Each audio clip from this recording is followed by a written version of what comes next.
சுக்கிர தோஷ நிவர்த்தி தலம் பத்தி உங்களுக்கு சொல்ல போறேன்.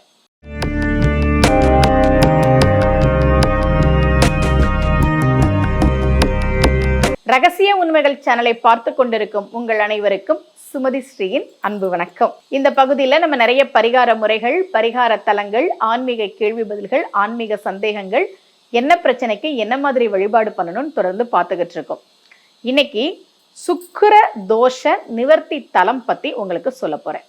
ஏற்கனவே இந்த பகுதியில் யாருக்காவது ஜாதகத்துல சுக்கிரன் சரியில்லாம இருந்தா, சுக்கிரன் நீசமாக இருந்தால், சுக்கிரன் வக்ரமாக இருந்தால், சுக்கிரன் ராகு கேது பிடியில இருந்தா, அல்லது சுக்கிர தசை நடந்தா, சுக்கிரன் புத்தி நடந்தா, அவங்க என்ன மாதிரியான கோவில்களுக்கு போய் வழிபாடு பண்ணணும்னு தொடர்ந்து நான் உங்களுக்கு வேற வேற பதிவுகள்ல சொல்லியிருக்கேன்.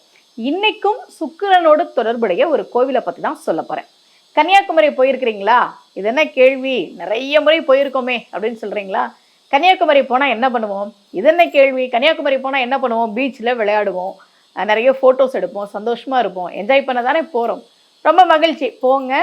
நல்ல கடற்கரையில் சன்ரைஸ் பாருங்கள், சூரியோதயம் பாருங்கள், சூரியன் மறைகிறத பாருங்கள், எல்லா இடத்தையும் நல்லா சுற்றி பாருங்கள், சந்தோஷமாக இருங்க. ஆனால் முக்கியமாக நீங்கள் எப்போ கன்னியாகுமரி போனாலும் அங்கே இருக்கக்கூடிய கன்னியாகுமரி அம்மன் கோவில், கன்னியாகுமரி பகவதி கோவிலுக்கு கண்டிப்பாக போகணும். இது நிறைய பேருக்கு தெரிகிறதே இல்லை. 51 சக்தி பீடங்களுள் ஒன்று கன்னியாகுமரி அம்மன் கோவில். அது ஏன் சுக்கிரனோட தொடர்புடைய கோவில்? அம்பாள் எல்லா இடங்களிலும் தன்னுடைய அருளை, ஆற்றலை கொடுப்பவளாக இருக்கிறாள். அவள் பல வடிவங்களில் இருக்கிறாள் இல்லையா? அம்பிகை குழந்தையாக இருந்தால் அவளுக்கு பெயர் பாலாம்பிகை. நிறைய கோவில்களில் நீங்க பாலாம்பிகைன்ற திருநாமத்தோட அம்பாள் இருக்கிறத நீங்க பார்க்கலாம். அம்பாள் அப்படின்னாவே நமக்கு தாயாக இருந்து அருள் செய்பவள். அப்போ அம்பாள் குழந்தையாகவும் அருள்பாலிக்கிறாள், தாயாகவும் இருந்து அருள்பாலிக்கிறாள். அந்த அம்பாள் குமரியாக, கன்னியாக இருக்கக்கூடிய கோவில் தான் கன்னியாகுமரி அம்மன் கோவில். இந்த கோவிலுக்கு யாரெல்லாம் வரணும் அப்படின்றத நான் சொல்றேன். உங்க ஜாதகத்தை எடுத்து பாருங்க.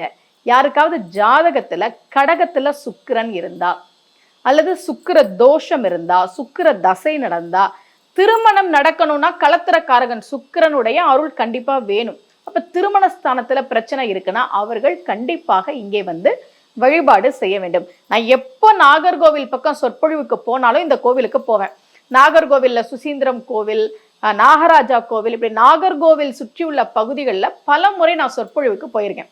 எப்போ சொற்பொழிவுக்கு போனாலும் நான் கன்னியாகுமரிக்கு அம்பாள் கோவிலுக்கு போயிட்டு தான் வருவேன். எனக்கு ஒரே ஒரு வருத்தம் என்னன்னா, எப்பெல்லாம் நான் போறேனோ அப்பெல்லாம் நான் பார்க்கக்கூடிய ஒரு விஷயம், நம்முடைய தமிழ்நாட்டிலிருந்து வரக்கூடிய மக்களினுடைய எண்ணிக்கை ரொம்ப குறைவாக தான் இருக்கு அந்த கோவில்ல.